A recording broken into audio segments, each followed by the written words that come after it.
ಶಾಸಕರು ಸಾಂತ್ವನ ಹೇಳಿದ್ದಾರೆ. ನಮ್ಮ ಜಿಲ್ಲೆಯ ಪದಾಧಿಕಾರಿಗಳು ಸಮೇತ ಮತ್ತು ಮಂಡಲದ ಅಧ್ಯಕ್ಷರು ಸಾಂತ್ವನ ಹೇಳಿದ್ದಾರೆ. ವಿಧಾನಸಭಾ ಕ್ಷೇತ್ರದ ನೂರಾರು ಕಾರ್ಯಕರ್ತರು ಈ ಘಟನೆ ನಡೆದ ಮೇಲೆ ಈ ಕ್ಷಣದ ತನಕ ನಮಗೆ ಸಾಂತ್ವನವನ್ನು ಹೇಳ್ತಾ ಇದ್ದಾರೆ. ಯಾಕಂದರೆ ನಾನು ಎಲ್ಲರನ್ನ ಒಟ್ಟು ಮಾಡಿಕೊಂಡು ಇಲ್ಲಿ ಸಮಾಜಕ್ಕೆ ಒಂದು ಇಡೀ ವಿಧಾನಸಭಾ ಕ್ಷೇತ್ರದಲ್ಲಿ ಹಿಂದೂ ಸಮಾಜದ ನೇತೃತ್ವ ಇರಬೇಕು ಅನ್ನೋ ನಿಟ್ಟಿನಲ್ಲಿ ನಾನು ಕೆಲಸ ಮಾಡಿದ್ದೇನೆ.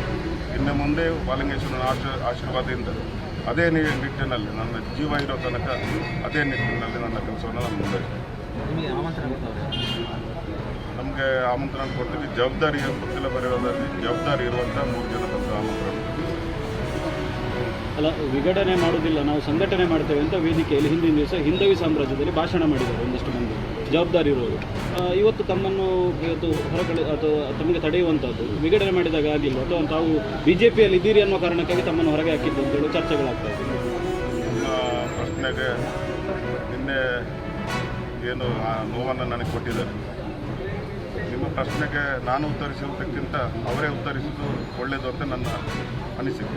ಅವರಿಗೂ ಸದ್ಬುದ್ಧಿಯನ್ನು ಕೊಡಲಿ ಬಾಲಿಂಗೇಶ್ವರ, ಅಷ್ಟೇ ನಮ್ಮ ಪ್ರಾರ್ಥನೆ. ಬೇರೆ ನಿಮ್ಮ ಮುಖಾಂತರವೇ ನಾನು ಅದನ್ನು ಮನವಿ ಮಾಡ್ತೇನೆ. ಯಾವುದೇ ಕಾರಣಕ್ಕೂ ಹಿಂದೂ ಸಮಾಜವನ್ನು ವಿಘಟನೆ ಮಾಡುವಂಥ ಕೆಲಸವನ್ನು ಯಾರೂ ಮಾಡಬೇಡಿ. ಎಲ್ಲರೂ ನಾವು ಒಂದಾಗಿ ಒಟ್ಟಾಗಿ.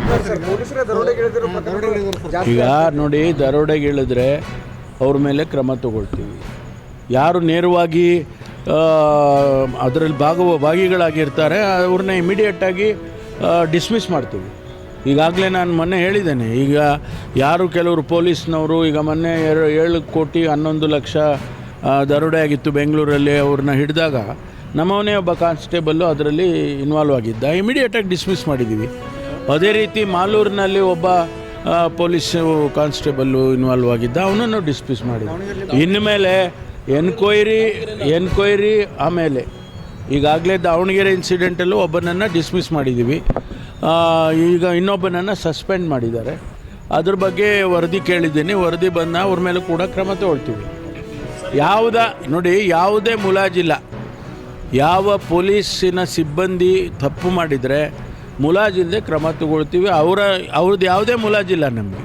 ಅವರು ಶಿಸ್ತು ಕಾಪಾಡಬೇಕು, ಇಲಾಖೆಯಲ್ಲಿ ಚೆನ್ನಾಗಿ ಕೆಲಸ ಮಾಡಬೇಕು.